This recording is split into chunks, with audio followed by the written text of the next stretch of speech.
Okay, first off, I've been watching the build of the George, and I think Marcon's doing a great job with the materials they're using, so thumbs up on that. And I think that the same approach would be used in this development. So I do like that. I like the look of the project. I like the finishes that are used. It reminds me a lot of the Sutherland, which is built right down the street.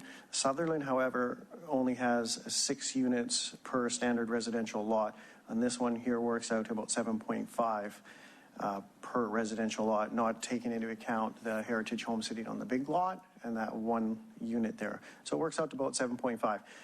Now, if you take a look at the existing Sutherland, you'll notice that there is basically no green space at all.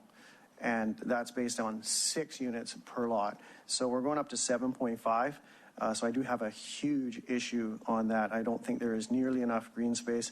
I think if we took it down, a few of those townhomes that are strategically placed, if they removed a few, but to increase the spaces between the buildings where the narrow paths are into wider paths, and increasing the space behind the heritage house by removing that last unit there as well. Unfortunately, that is the good unit with that suite in there, but perhaps that could be bumped over to the end unit if that was removed. And then that all goes back to going up from 40% lot coverage to 48% lot coverage, which is why we end up with no green space. What else did I have here? And then, again, even taking into consideration the 45 townhomes and not the heritage house, looking at the fact that there will only be 7 parking spots for visitors. You're talking 45 families there. So where are they going to park? It's going to add a lot of trouble for parking in the area as well.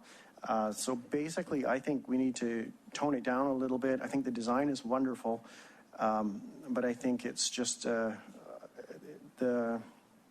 far too dense. Basically, that should be toned down a bit so we can pick up some green space and some good living space.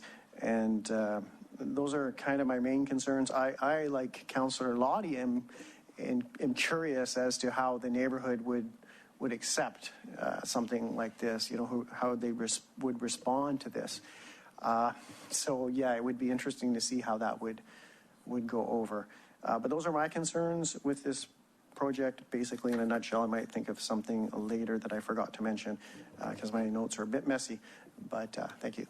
Okay, seeing no other discussion, then I'm going to call the votes here one at a time. So on first reading here, all in favor and opposed? And that is defeated with myself, Councillor Madsen, and Councillor Malani opposed. So there is no second reading or public hearing. I should have brought up earlier as well that Councillor Lubick was touching on the space there along Moody Street. And I actually saw the larger drawings of that, and it looked quite nice. And I think it's a pretty good amount of space. And if we could build on that, I know we can't in that specific area, but kind of that idea, that theme, perhaps in a second location there, because they did a really nice job of landscaping that. And I think it would be quite conducive to conversation and gathering.